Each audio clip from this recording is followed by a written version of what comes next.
Bonjour, je suis Jérôme Yagère. Je vous présente le second épisode d'Itinéraire bis, un podcast de l'Indépendant sur les vins d'Occitanie. Un vendredi sur deux, nous partons à la découverte de ceux qui font la première richesse de notre région et ils nous apprendront à bien choisir notre vin. A tout de suite sur les routes d'Occitanie.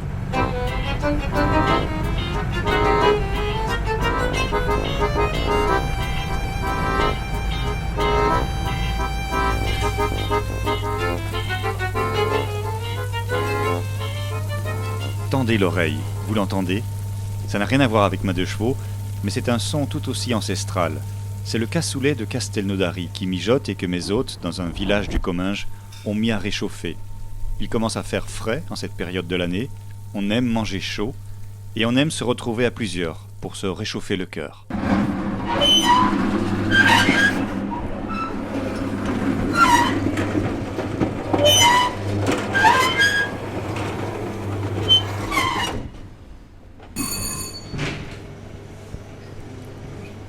On va commander un cassoulet au nom de Yagère.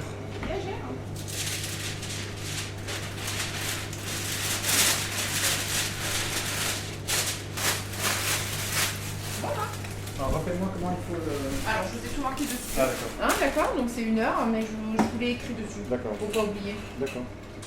Est-ce qu'il vous fallait autre chose aujourd'hui? Non, c'est tout bien. Donc 31,40 € s'il vous plaît. Voyager? Oui. Vous voyagez beaucoup? Non, non, c'est 2 heures. Et voilà. Merci. À bientôt. Merci, au revoir. Bon week-end, au revoir. À Castelnaudary, la maison Escudier, fondée en 1920, devanture en bois, parfum de viande, jambonneau, confit, gésier, pâté, qui vous monte au nez depuis la vitrine réfrigérée dès que vous passez la porte, cette maison Escudier propose du cassoulet à la commande, à emporter dans une cassole, donc froid, transportable, à réchauffer au four pendant 1 heure après avoir rajouté un verre d'eau. On part pour Aspet, dans les Pyrénées, chez le beau-frère Philippe et sa compagne Martine, le cassoulet frais bien calé dans le coffre de la 2 chevaux, véhicule peut-être désuet mais permettant, comme disait la première publicité Citroën, de traverser un champ labouré avec un panier d'œufs sans en casser un seul. Ah non, mais c'est le canard, mais ils ont pas mis, tu vois, ils ont vraiment mis le canard, quoi. Canard entier. Ouais, d'accord. Il lésine pas sur les moyens, tu vois. Le cassoulet est un plat à part, un plat à partager. Ce n'est pas un plat qu'on mange seul au coin du feu. Il est, en quelque sorte, le feu autour duquel on se réunit. Et puis le cassoulet, c'est un peu pareil que pour le vin. Mais là, on se l'explique par l'alcool. Alors que dans ce cas, il faut se l'expliquer par la fusion des légumes secs et de la graisse animale. Le cassoulet, comme le vin, réveille 4 substances naturelles dans notre corps. L'endorphine, la sérotonine, la dopamine et l'ocytonine. Malgré leur nom compliqué, ces hormones sont responsables d'une chose très simple, nous rendre heureux. Ils mettent en marche la joie dans notre cœur. Ça y est, vous faites le lien ? Voilà, c'est vraiment bon. Et votre cochon, là Les cochons, Vous en avez un c'était moi quand les avez perdus. Oui. Perdu? Non, Non. quand j'étais passé, on les Ah avait non. pas perdus. Non, ils n'étaient pas perdus. Bon. Vous alimentiez. Mais ils étaient pas perdus. Qu'est-ce qui s'est passé?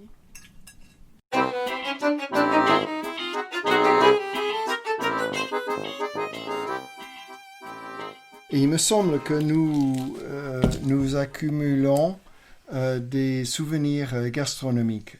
J'ai un souvenir gastronomique d'association forcément entre un plat et un vin qui était absolument magistral, qui était un cassoulet magnifique, élaboré à Montolieu par Jeanne Ettoré, et la famille avait sorti une bouteille de Château Lastour de Fitou de 1986.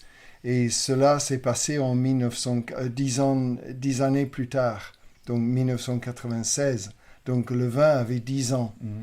Et c'était un vin basé sur un Carignan avec une association de Carignan, Grenache et Syrah. C'était un vin qui avait une structure qui répliquait, qui envoyait une sorte d'écho absolument sublime, un écho aromatique sublime au cassoulet. Parce qu'il s'agit quand même un petit peu de l'animal. Donc le vin avait un côté un peu animal, très fin, très élégant et très complexe.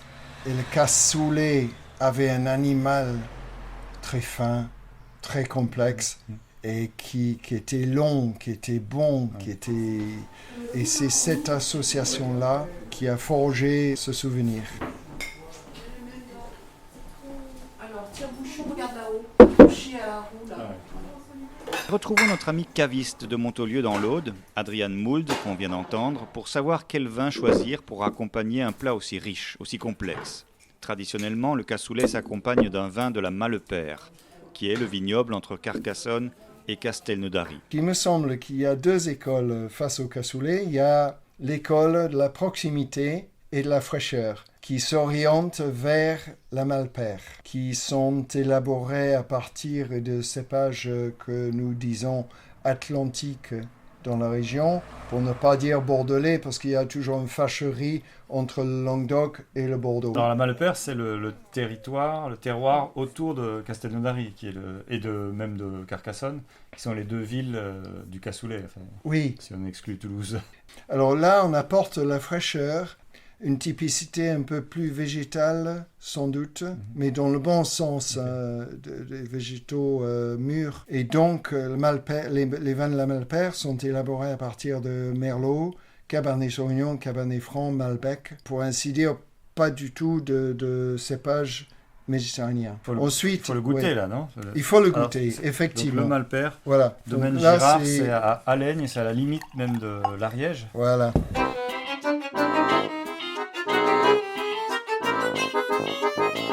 Il y a la fraîcheur.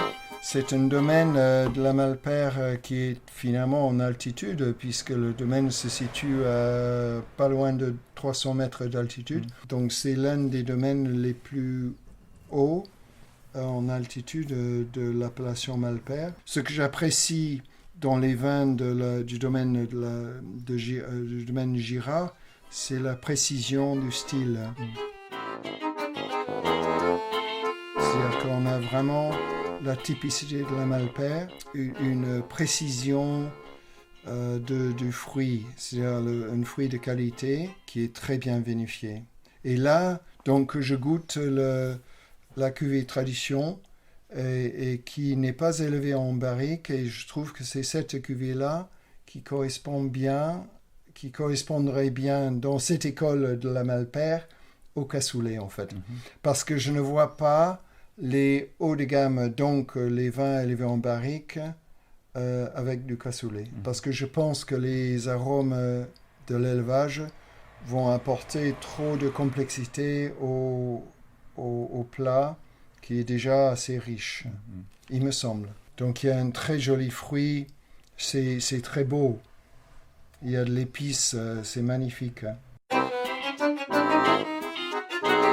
Et ensuite, un corbière, mais qui est à la limite de l'appellation Fitou, en fait, donc au sud-est des Corbières, et qui, à mon avis, correspond à ce que j'évoquais tout à l'heure de vin qui renvoie une sorte d'écho aromatique ou gustatif. Ouais.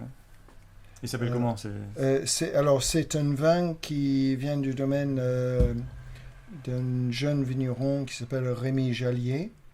Et la cuvée s'appelle le Clos d'Espinous et qui vient de ville sec des Corbières, donc vraiment au sud-est des Corbières. Et c'est un assemblage classique de Syrah, Grenache et Carignan, donc vraiment le contraire, totalement différent de la Malepère, avec ce magnifique assemblage Syrah, Grenache, Carignan qui est un grand classique des Corbières. Et ce vigneron a été chercher des vieilles vignes chez des propriétaires qui se détachaient de leurs vignes, qui partaient à la retraite. Et il en a fait des vins absolument magnifiques depuis 15 ou 20 ans. Et pour moi, c'est l'une des vedettes, c'est l'un des vignerons stars de l'avenir. Et il exprime toute la typicité des Corbières sur la base de cet assemblage et de ce climat et de ce terroir, sur des terroirs secs sur lesquels ces vignes-là, enfin ces raisins-là sont très bien adaptés. Et avec une maîtrise de la vinification qui est assez, à mon avis, vraiment remarquable. On voit le paysage quand on goûte le vin. On voit ces terres sèches, ces garrigues, les coteaux avec peu de végétation. Et on imagine la mer derrière, donc le Fitou. Ah, c'est bon. Oh, c'est bon. Mais là, il s'agit, dans le Clos d'Espinous, d'un vin qui n'est pas animal, mais on va retrouver des subtils arômes qui vont bien correspondre avec le cassoulet. On trouve le gras du vin, le gras du cassoulet. Il y a de la fraîcheur, il va casser un peu le gras du cassoulet. Et il y a une dynamique dans le vin. C'est ça que Là, on est vraiment dans la nouvelle école de l'élaboration du vin. Il y a une vinification absolument remarquable. Et on a vraiment toute la typicité des corbières.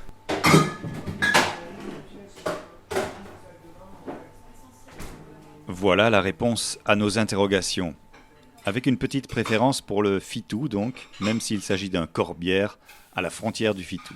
À la fin du premier épisode sur le rosé, j'annonçais vouloir enquêter sur les degrés d'alcool dans le vin, sachant que certains mettent de l'eau dans leur vin pour l'alléger. L'enquête continue.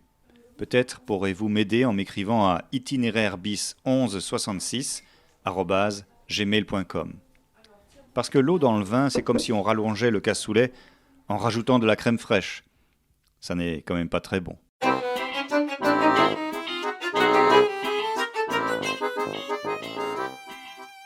Je suis Jérôme Yagère, c'était Itinéraire bis. Découvrez l'Instagram de ce podcast ou écrivez-moi sur itinéraire bis1166@gmail.com pour suivre les sons en images. À bientôt pour un prochain épisode et n'oubliez pas, l'abus d'alcool est dangereux pour la santé.